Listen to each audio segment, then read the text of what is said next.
On this episode of Sports Opinions Podcast, I have a 29-year veteran superfan on the show. My first ever major superfan. He was inducted into the Visa Hall of Fans and the Pro Football Hall of Fame in 2000. He is Wayne the Violator Mabry. You can catch him in the black hole for Raider Nation. He's one of the guys that has the cool face paint, the badass spikes on his shoulders, and we have an awesome conversation. We talk a little bit about the Raiders offseason, what Gruden's done up until now, what he thinks that they're going to do in the future. He gives us a story of how he got started as the Violator and started all the black hole stuff. We talk a little bit about the Raiders moving from LA to Oakland to Vegas, how that's going to affect him in the future as a fan.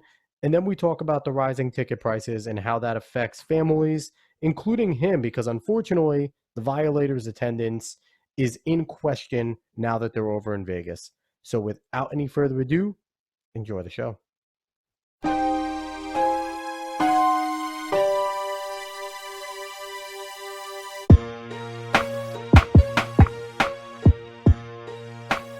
What's up, sports fans? Welcome to the Sports Opinions Podcast. I am your host, as always, Alex Cuesta. And it's nice because we get to do a video, and if everyone can see right next to me on the screen is my guest today. He's my first ever official super fan. He is a diehard Raiders fan since 1970. He was inducted into the Visa Hall of Fans and Pro Football's Hall of Fame in 2000. He's the self-proclaimed ambassador of Raider Nation. 29 years as the Violator. He is Wayne the Violator Mabry. What's going on, Wayne? What's happening, Alex? Glad to have be on the show, and like I say, thanks for the invite. Absolutely.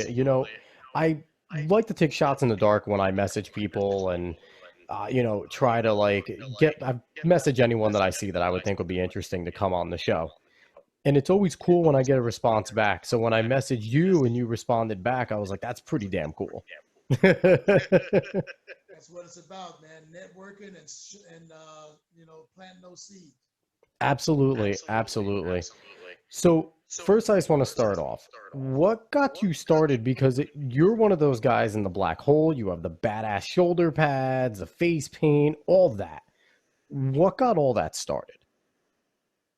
Well, all that started back in 1991, and that spirit that you see when I'm done up is what I feel like inside every day.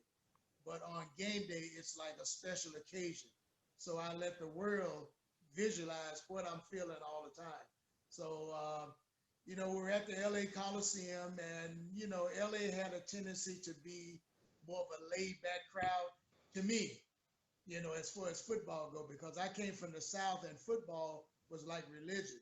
Oh, yeah. And it always stand up, let's feed that energy to the players on the field. So the section I was in was right behind the bench, about 6 rows up. And all of these celebrities would always ask me, why don't I ever sit down? And they kept doing that for about a year or so. And it got to the point where I've got to show them why. And during the off season of 1990, I put together sort of a Mad Max look, but it represented what I felt like. And so when I entered the Coliseum, well, first I had to get through security. And, it was, they had never seen somebody come into their stadium looking that way. So, I had all kind of security around me until I explained to them what it was about. So, they checked out all my gear. I had nothing that could really hurt fans. So they allowed me to go in. And I proceeded to go up to the very high point of the LA Coliseum to walk down the aisle to my seat and just kind of see what reaction I would get. And it was like somebody that you didn't invite to dinner showing up. But the good part was that one of the photographers from NFL Film was changing his film at the bottom, and he begged me to come on past my seat to him. So he asked me, he says, "Hey, that's a damn good looking outfit. Where are you sitting?" And I showed him the area, and he says, "Oh, okay." And I'm thinking, what did that guy want? So anyway, I went to my section, and of course, as I'm going through everybody that was already seated, they're like looking at each other like, where is this guy going? Not even recognize me. Where is this guy going? So when I get to my seat, and I stand there, start messing with some of the players that I could make eye contact with, and that's pretty much how it took off, man. So Violator got released September of 1991. Now that's really cool. Now I grew up, I was born in 88. So when you started, I was like 3 or 2. So, but I grew up watching WWF and I always remember the Road Warriors. They had a very similar getup to what you're doing. Did that influence at all what you were trying to do with the shoulder pads and your look a little bit? I used to watch wrestling all the time, and I just, my outfit is kind of like a fusion of football and pirates, but I threw a little WWF in there because of the Road Warriors. Yep, cool. Cool. That's awesome because the Road Warriors is one of the most iconic tag teams ever, Hawk and Animal. So that's an awesome nod to them. Now, we're going to get into Oakland and the Raiders and their many travels throughout their time in a little bit. But first, you're obviously a mega fan, so you follow everything that they do. So I want to get down to the nitty gritty of what the Raiders are currently doing since Gruden came back and just got a deal to become basically the god of the Raiders for 10 years. How do you feel with what Gruden has done so far as the head coach coming back? Me as a fan, I like Gruden, the attitude that he brought to us on his first stint. Mm-hmm. He was younger Gruden. I still see some of that same characteristics and that same energy from present day Gruden. And together with him and Mike Mayock, I see great things for this team if the fan base will give them time to put their signature on this team. Definitely. Now, one of the things that I saw is he got rid of some very big names from the team early on. They didn't fit his mold, and I saw a lot of people crushing him, absolutely crushing him. And I was one of the people going, give him a little bit. He just got like 20 something draft picks over the next 4 years that he just burned, and some of them are pretty high picks from other teams. So it's coming this year. I think they have like 7 picks pretty early on within the first 4 or 5 rounds. They have like an outrageous number this draft alone. What are you expecting from Gruden in terms of the draft? Because I think he's been a pretty decent drafter throughout his life. So what are you expecting him in terms of the draft coming up this year? I'm very confident in their analysis of potential talent. Mm-hmm. The way he and Mayock both approach the game, and like I say, with those two minds together, and with all the draft picks that we have attained, this is pretty much a young squad, and I'm looking at them as a bunch of Gruden grinders. So it's all about chemistry and a team sport, and the talent is there. Their mentality has to be on that same page as you go out there and take what you want. Don't expect anybody to give you anything. So, I'm looking for big things. I'm saying let's make the playoffs in 2020. Let's advance that in 2021. I could see us actually competing in the Super Bowl in 2023. Wow. So here's a real question now. Cam Newton's on the market. Is Cam Newton a Gruden grinder? Would you like to see him come in and maybe replace Carr? Do you have faith in Carr? Me personally, I have faith in Derek. My big thing now is give him the weapons. Some of those that got replaced once Yep. Gruden came. Give him some number one receivers. I think our tight ends are efficient. We also have efficient running game right now. We will replace a couple of our offensive linemen, which always happens in free Yeah. agency. But those guys have formed a bond, and with young tackles, we're ready to roll. Yeah, it's an exciting time. It's always funny with the Raiders because I feel like since Rich Gannon left the team, it's been kind of a roller coaster since Gannon. It's been pretty damn bad and then sometimes really good potential, but just not meeting the potential at times. Like the Raiders have had good teams, but they've been good young teams. So when it got to make or break point, they kind of broke a lot of times. I think you're seeing right now there's a good blend of veterans, there's a good blend of young people, and I've always liked Gruden and I like what he's doing. So I definitely agree that they have a good shot at contending. Now you have teams like Kansas City that's right there in your backyard. That's a tough team to overcome. Do you see them competing with them in terms of running with them offensively, or how do you beat a team like Kansas City that you're going to see all the time? You said the key word, Alex. You've got to beat them. Yep. You can't to win. You've got to beat them. That AFC West is a hard division, and it always has been Mm-hmm. because those four teams match up with each other, Yep. and uh, it's always a dogfight, and that's what makes it exciting to actually go to the games and see this happening in person. Uh, Now, I'm always going to count us in as being able to defeat anyone when we put our minds to it. So you've got to have 53 minds thinking on that same level on game day. Yeah, you definitely do. And I feel like John Gruden's a guy, he seems to be a player's coach. So he's going to get guys to kind of buy into his message. So that's a big, and you talk about Mayock. Mayock's another guy that's going to get guys to buy into his message. So that's big. So I like your predictions for the future. I want a direct prediction next year. You say playoffs. How many wins are the Raiders able to get next year? What are they going to need to get into the playoffs? Well, looking at the schedule that's in front of us, and with the addition of players through the draft, easily 10-6. Anything less than that is failure. I love the expectation now. Here's a real question from you. You come in there and obviously you are all in on this team. Do you always have high hopes, or do you have some years where you're looking at the roster going, this is a 4-12 team at best? Being that diehard that I am, anytime I see those guys collectively, I'm thinking, and maybe it's me thinking back in the past, but when they step on in those white lines, it's on. Yep. War is on. And that's the way I look at the games. It's wartime. And us as the fans get to enjoy that just like the gladiators of old in the arena. So how many guys on the team know you or have come up to you and talked to you because you've been a staple and a mainstay? I can remember, in the pan shots, whenever there's a primetime game with the Raiders, the black hole is always panned. You guys are always in shots all the time. So how many guys do you have players that come up to you and kind of introduce themselves? Because super fans become synonymous with the team as much as the great players.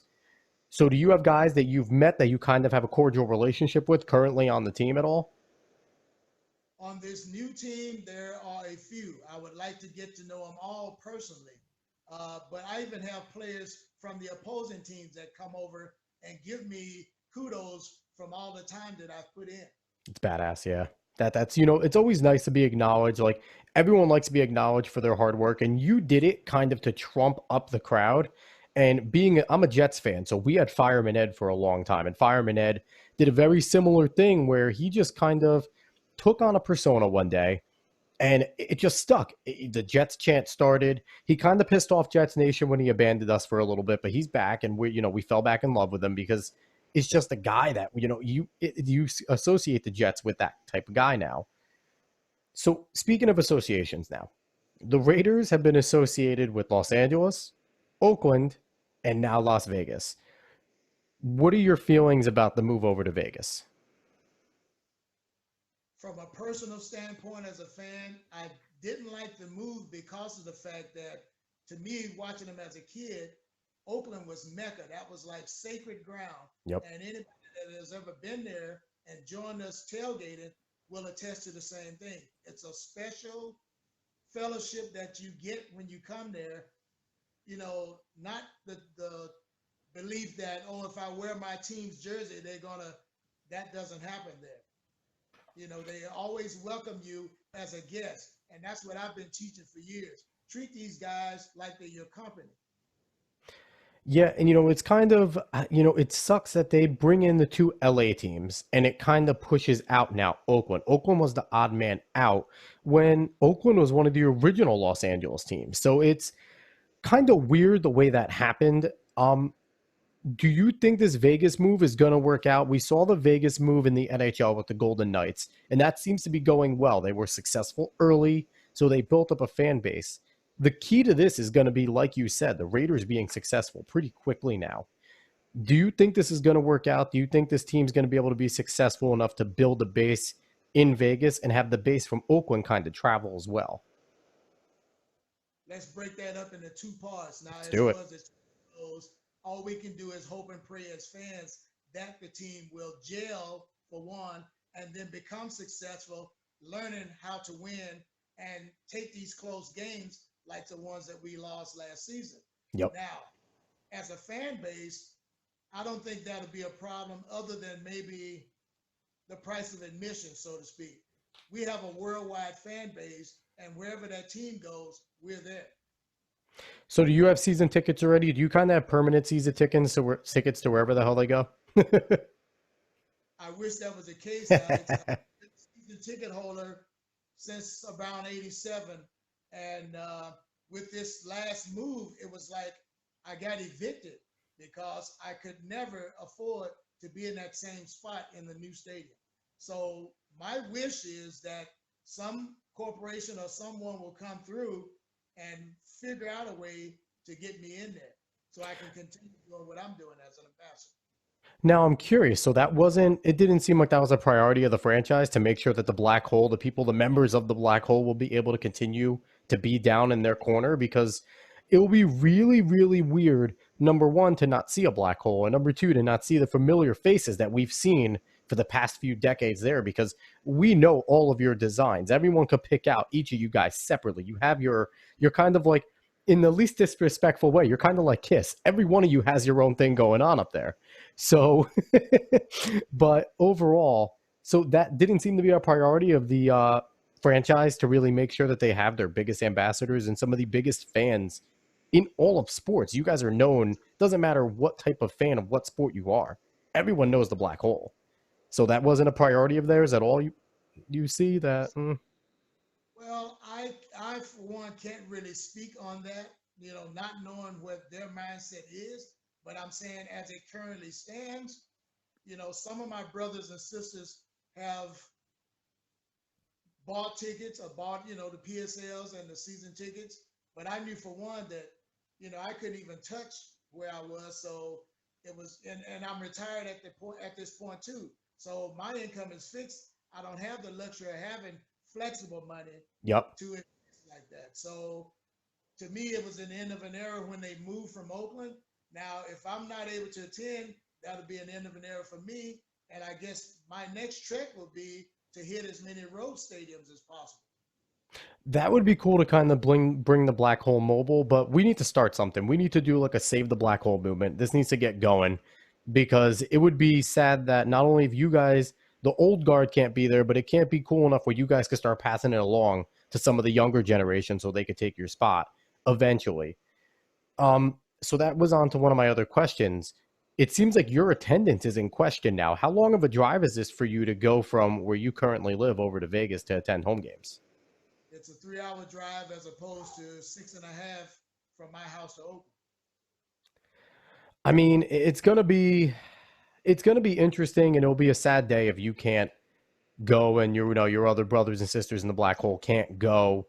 So I'm gonna see if I can maybe get some people behind this to kind of push and put some pressure on the new franchise. I'm considering them a new franchise because it's a different type of look going over to Vegas. So let's see if we can put some pressure on them to kind of get the black hole back going.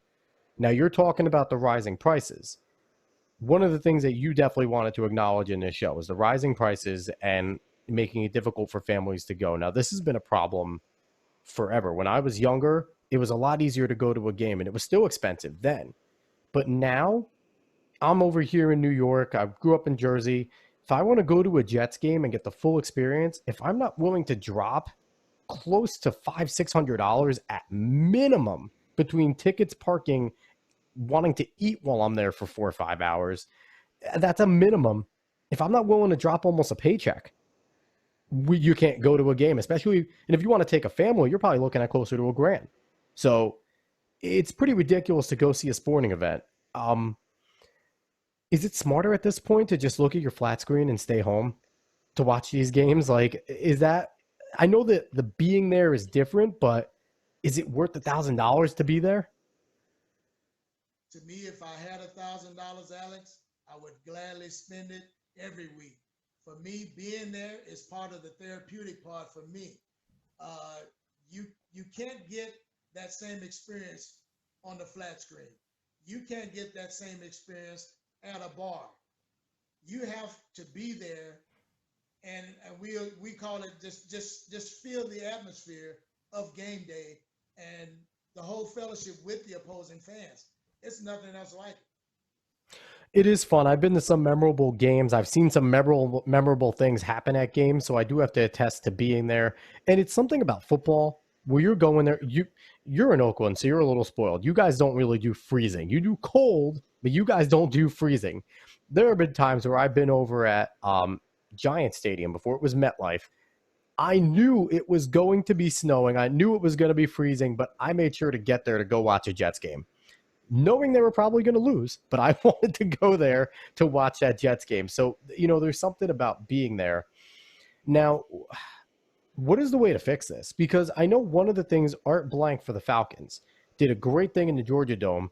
The ticket prices are still, they're the prices, but the concessions are so much cheaper. I think a bottle of water is like $1.50, $2. It's closer to normal prices that you would get on the street.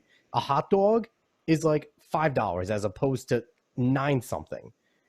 Do you think that would be a way to kind of get around? Would people be more willing to buy the tickets and pay the parking if they knew they could eat a full meal for a normal price of like 20, $30 instead of 70, 60?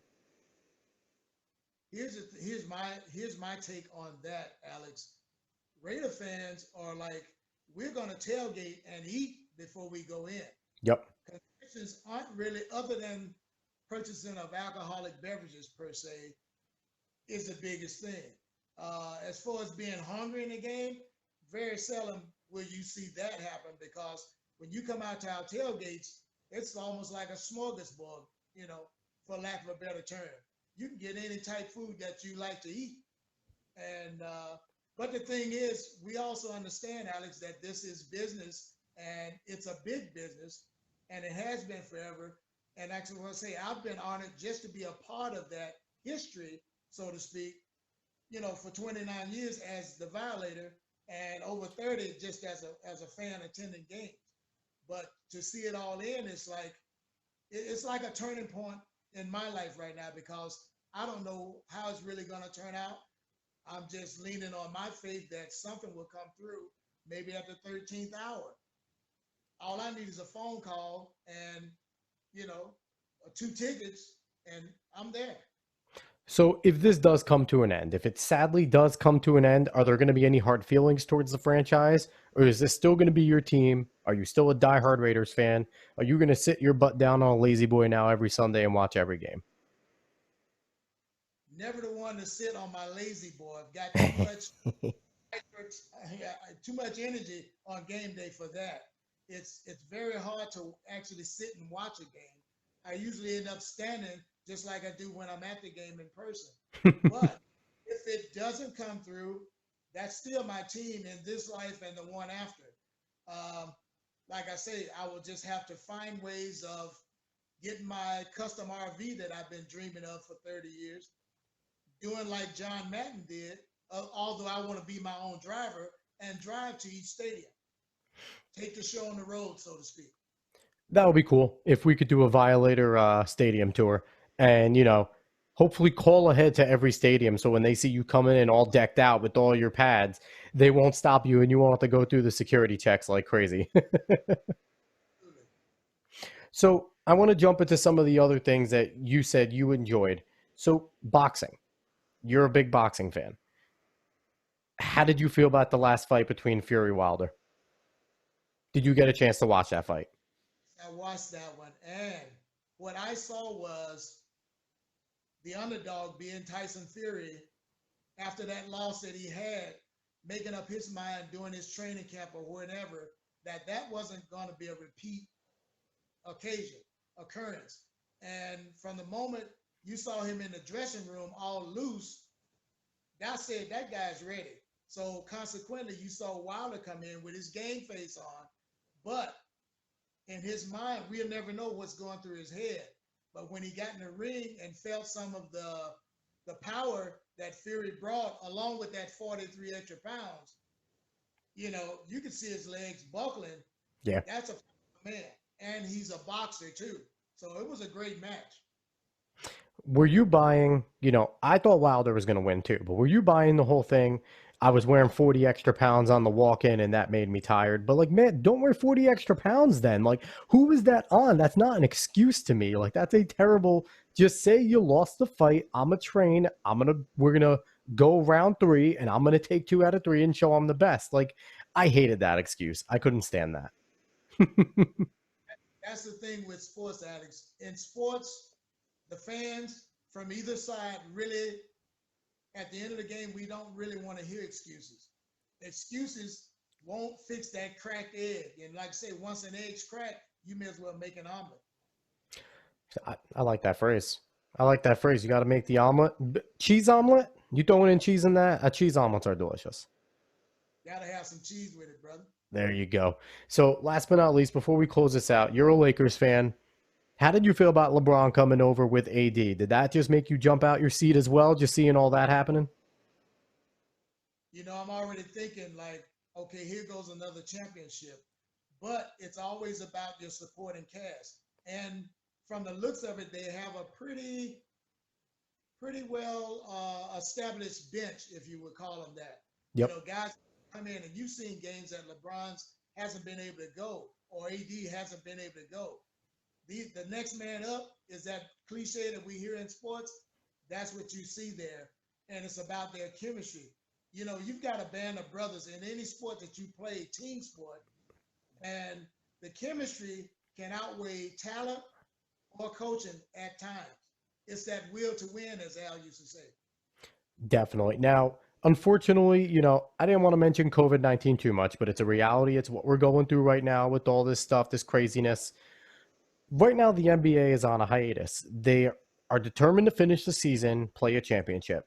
Does this hiatus benefit LeBron more than anybody else getting a break? Because the man, he was injured for a little bit. Then he played 82 straight games, and he don't take no breaks.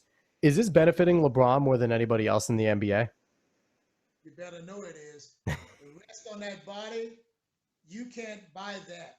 And the body has its own mechanisms of knowing, hey, I'm rested up, I'm ready to go. And with the will that LeBron has, that's a heart of a champion. Oh, yeah. You've seen done everywhere he's gone. That's true leadership. You can't coach that. That's a God-given gift in my eyes. And just to see these guys perform, and like he said, he likes to perform for the fans. So playing in an empty arena, you're still not going to bring your game up to the same level as if you're hearing that roar of the crowd. And I learned that way back in high school. Now, trying to be as unbiased as possible, who's the MVP in the NBA right now? Is it LeBron or is it Antetokounmpo? Wow. That's a hard one to answer right there, brother, because each player on his individual team brings a different element. Yep. With the older LeBron, I'm looking more at the leadership, more than just his talent. You know, he would tell you he's not as good as he was 5, 6 years ago. Now this youngster that's coming on, he's like a freak of nature, and you only get those players in a generation, once in a generation. You know, you think about who's the guy that plays with the Clippers? Kawhi Leonard. Same thing. Freaks of nature. These guys have God's gift, whether they were coached or not. They're just natural athletes who are good at what they do. That was the most political politician answer I've ever seen. You didn't give me a single answer. I love it. But all right, Wayne, with that, that's going to close out this awesome show. I really appreciate you coming on the show, Wayne. My pleasure, Alex. I'm just a phone call away, man. Hit me up. Hell yeah. So I want to give you a chance. Motosport.com. Tell everybody what motosport.com is. Motorsports is my personal clothing line that I started, back in '93 under a different name, but it's been with me since my bodybuilding days, and I always wanted to have my own personal attire that kind of showed my attitude. And that mascot of mine is the Komodo dragon. And anybody that knows Johnny Quest or just Google Komodo dragon, Yep. that attitude goes with my clothing line.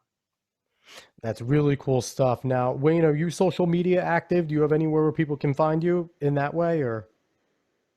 Very much so. You can hit me up Twitter at Violator57, Instagram at Mabry Wayne, and LinkedIn under Wayne Mabry.